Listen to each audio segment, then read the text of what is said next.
Olá, pessoas do canal. Hoje o assunto não vai ser nada mais, nada menos que Hellraiser.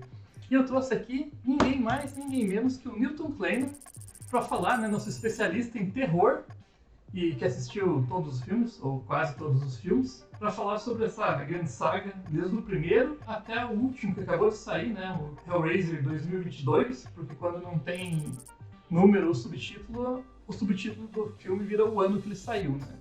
Então a gente vai falar do Hellraiser original, ele saiu em 87 e temos o último agora em 2022.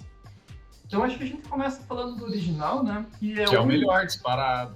O único que foi escrito e dirigido pelo Clive Barker. Pois é, o Clive Barker é um escritor, ele é muito escritor de contos, né? Ele não escreve, ele costuma escrever mais contos, mais coletâneas de contos do que livro inteiro. E o Hellraiser é uma história que na verdade se chama Hellbound Heart. E ele adaptou, né? Ele mesmo adaptou para o cinema, que é uma coisa super rara, você não vê. Às vezes você vê, tipo, o autor estava envolvido na produção, o autor ajudou a adaptar o roteiro, que já é um pouco raro. E ele dirigiu, ele nem nunca tinha dirigido um filme na vida, o estúdio foi até meio maluco, assim, né? De deixar o cara ter esse controle criativo total, mas, pô, deu super certo. E o primeiro filme, né, eu acho que além do pontapé inicial, né, porque fez tanto sucesso que criou, né, toda uma franquia, ele é especial porque ele é um slasher, só que um slasher diferente, né? Ele é mais... Eu acho que é arriscado falar que é um terror psicológico, mas ele brinca um pouco ali com um pouco de... com essa tensão psicológica mesmo, né? Eu acho que assim, slasher ele não tem... Ele quebra todas as regras, né? Para começar, assim, a história dos primeiros dois, ela é super transgressora, ela não tem nada daquela coisa conservadora, não tem um acampamento, não tem um assassino que vai punir adolescente, nossa, nada disso, né? A história dele ela é totalmente baseada nos cenobitas, que são esses demônios, que são essas criaturas. Tem o Pinhead. O primeiro filme, o Pinhead, ele aparece muito pouco, né? É até engraçado, assim, ele nem tem esse nome ainda, e ele tem meio que o mesmo tempo de tela dos outros. Mas ele se destacou tanto, as pessoas ficaram tão fascinadas com o visual, né? com a voz, com aquele jeitão dele, que ele acabou virando meio que o protagonista. Mas o primeiro, ele tem uma história que é muito legal, né? Que é a história do Frank, que é um cara que não presta, assim, uma pessoa terrível, uma pessoa péssima, e que ele é uma pessoa que não tem limites, né? Ele tá sempre em busca de um limite maior, ele tá sempre em busca de um prazer maior, ele tá sempre em busca de uma aventura, e ele acha que ele chegou no ápice dele, até ele ser apresentado a caixinha, que é a configuração dos lamentos, que é o grande objeto da franquia. Eu acho legal do Hellraiser é que ele tem toda essa pegada BDSM, né, dos demônios ali. Eles não são bem demônios, né? Tanto que eles se chamam cenobitas, né? E eles falam que são anjos para uns e demônios para outros, né? Porque eles trazem a dor e o prazer mesclados. Então são sempre aquelas pessoas que já experimentaram tudo que tem na vida e elas querem elevar ali o prazer delas e eles vão atrás dos cenobitas. E todo o visual deles é muito legal, porque ele é carregado de couro, espinho, e ele sempre tem algumas correntes. E algumas mutilações, assim, garganta aberta, escarificação. E é tudo dessa cultura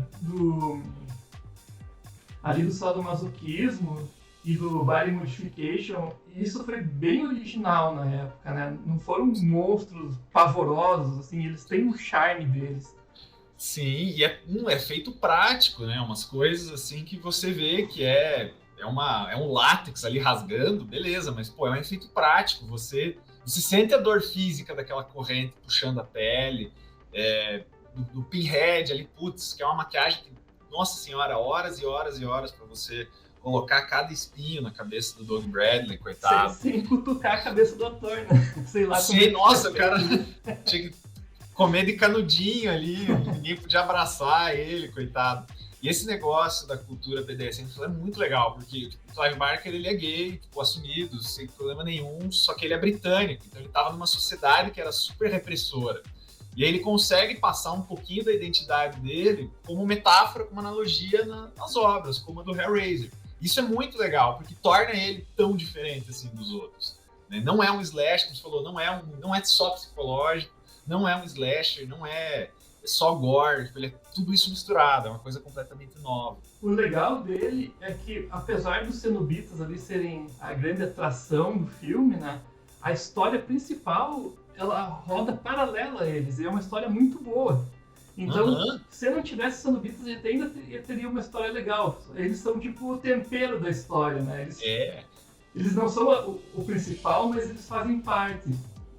A personagem da Julia, que é a amante do Frank, que é esse grande vilão da história, ela que é a madrasta da Kirsty, que é como se fosse a Final Girl, a personagem dela é sensacional.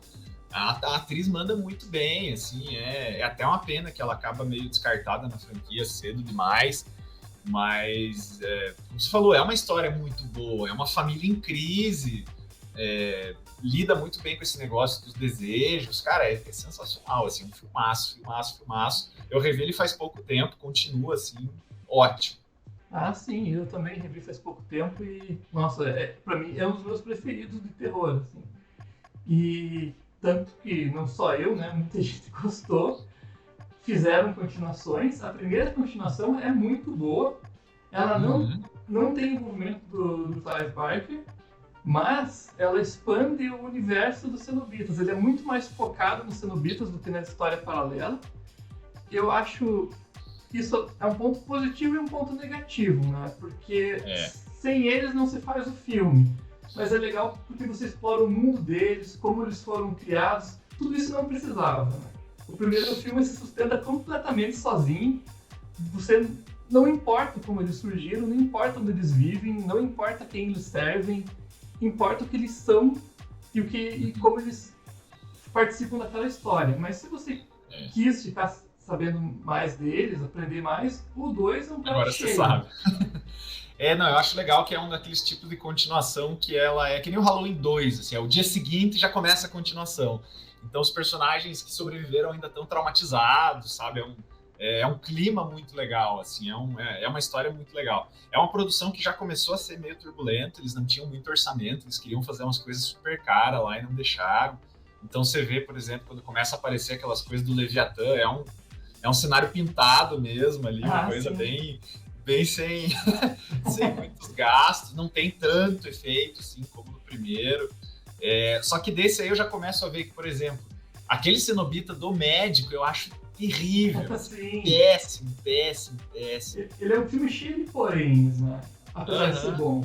Mas ainda tá o saldo totalmente positivo. Assim, ele é a dupla perfeita. Se você quer conhecer a franquia Hellraiser, você vendo esses dois ali, a origem, você já tá muito bem coberto. Já não precisa de mais nada, mas temos outros, né?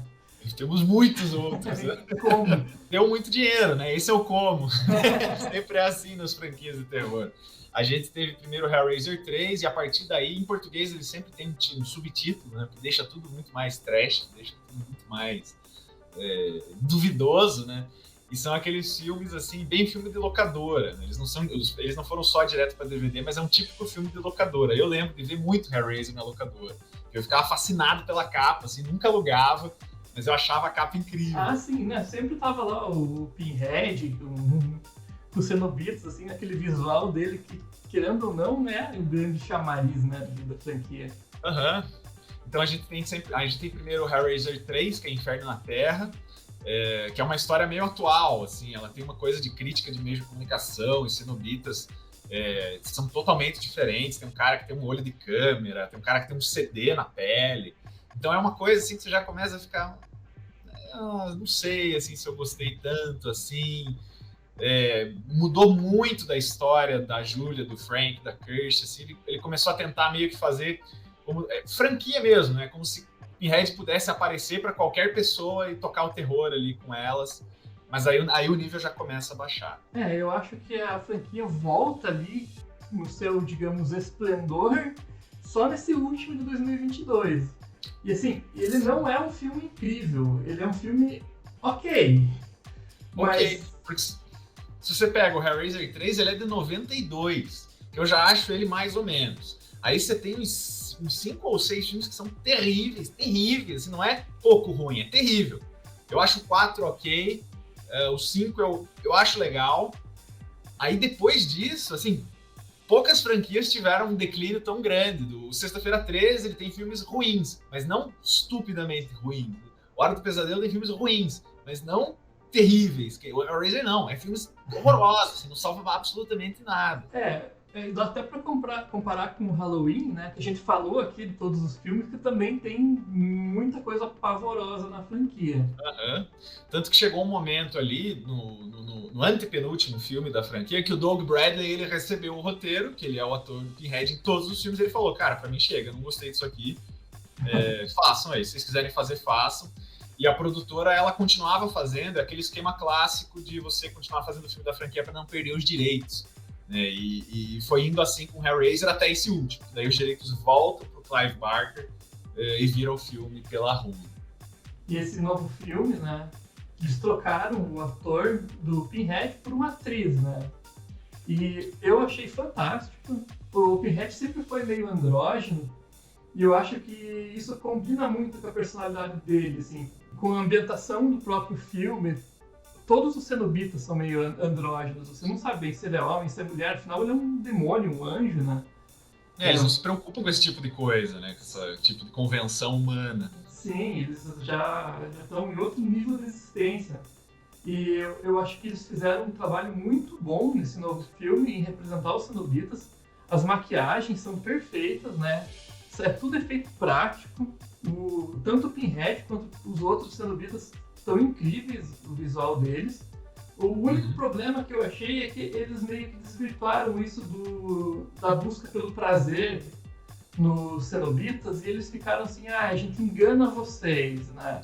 A gente promete prazer e traz dor, mas não era essa a proposta original.